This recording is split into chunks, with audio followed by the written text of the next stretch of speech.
Assalamualaikum warahmatullahi wabarakatuh. Di sini kami dari kelompok 11 akan mempresentasikan hasil kerja kelompok kami. Sebelum itu saya akan memperkenalkan anggota dari kelompok kami. Yang pertama yaitu saya sendiri, Mustika Alputri dengan NIM 205711007 bersama rekan saya Arzalia Citra dengan NIM 205711001. Di sini kami akan mempresentasikan mengenai hadis-hadis tentang pendekatan pendidikan Islam bagian 1. Yang pertama, pendahuluan. Menurut Ramayulis, ia mengatakan pendekatan merupakan terjemahan dari kata approach. Dalam bahasa Inggris diartikan dengan come near, menghampiri, go to, jalan ke, dan way back dengan arti jalan. Dalam pengertian ini, dapat dikatakan bahwa approach adalah cara menghampiri atau mendatangi sesuatu. H.M. Chabib Toha mendefinisikan pendekatan adalah cara pemrosesan subjek atas objek untuk mencapai tujuan. Pendekatan juga berarti cara pandang terhadap sebuah objek penelitian, di mana cara pandang tersebut adalah cara pandang dalam konteks yang lebih luas. Pendidikan Islam dan pandangan yang sebenarnya adalah suatu pendidikan yang memungkinkan seseorang untuk mengarahkan kehidupannya sesuai dengan cita-cita Islam, hingga dengan mudah ia dapat membentuk hidupnya sesuai dengan ajaran Islam. Jadi, dapat disimpulkan bahwa pengertian pendekatan pendidikan Islam adalah suatu proses perbuatan mengubah tingkah laku individu pada kehidupan pribadi, akal yang berlandaskan nilai-nilai tertentu di masyarakat dan alam sekitarnya dengan cara pengajaran sebagai suatu aktivitas asasi dan sebagai profesi di antara berbagai profesi yang ada di dalam masyarakat. Kita masuk ke hadis-hadis tentang pendekatan Islam. Yang pertama yaitu pendekatan pengalaman.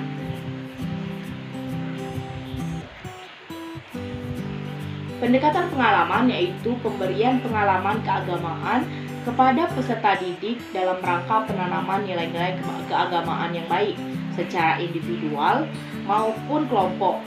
Pengalaman adalah suatu hal yang sangat berharga dalam kehidupan manusia. Berikutnya yaitu pendekatan pembiasaan.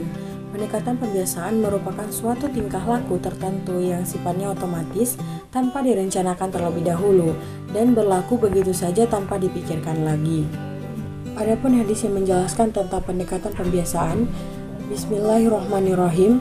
An Amri bin Su'aibin an abihi an jaddihi qala Rasulullah sallallahu alaihi wasallam muru auladakum bisolati wahum abna'u sab'i sinina wadribuhum alaiha wahum abna'u ashri sinina wa farriqum bainahum fil madaji'.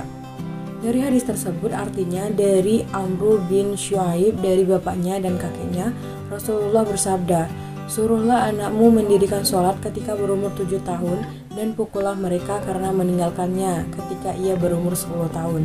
Pada saat itu pisahkanlah tempat tidur mereka. Hadis riwayat Abu Daud.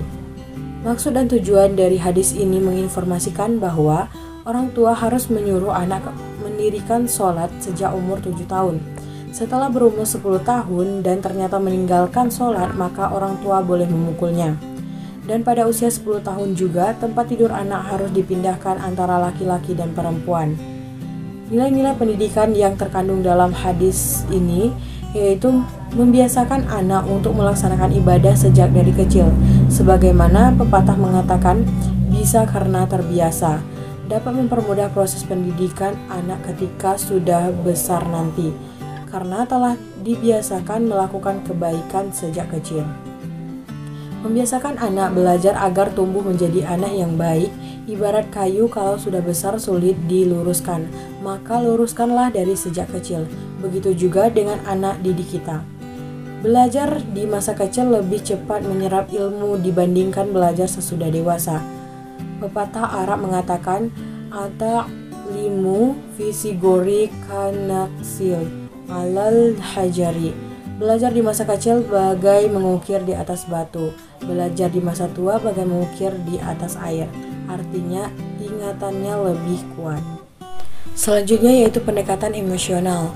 Pendekatan emosional adalah usaha untuk menggugah perasaan dan emosi peserta didik dalam memahami dan menghayati ajaran agama agar perasaannya bertambah kuat terhadap Allah sekaligus dapat merasakan mana yang baik dan mana yang lebih buruk. Adapun hadis yang menjelaskan tentang pendekatan emosional, Bismillahirrahmanirrahim.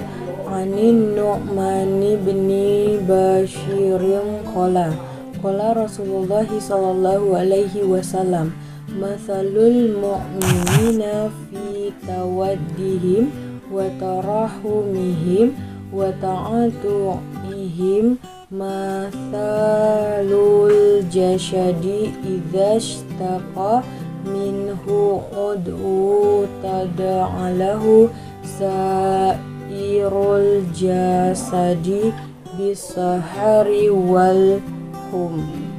Adapun arti dari ayat ini yaitu Nu'man bin Bashir meriwayatkan bahwa Rasulullah bersabda, perumpamaan sikap saling mencintai, menyayangi dan mengasihi di antara orang yang beriman itu seperti anggota tubuh.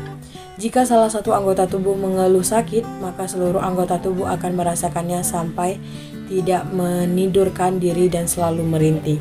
Hadis riwayat Muslim.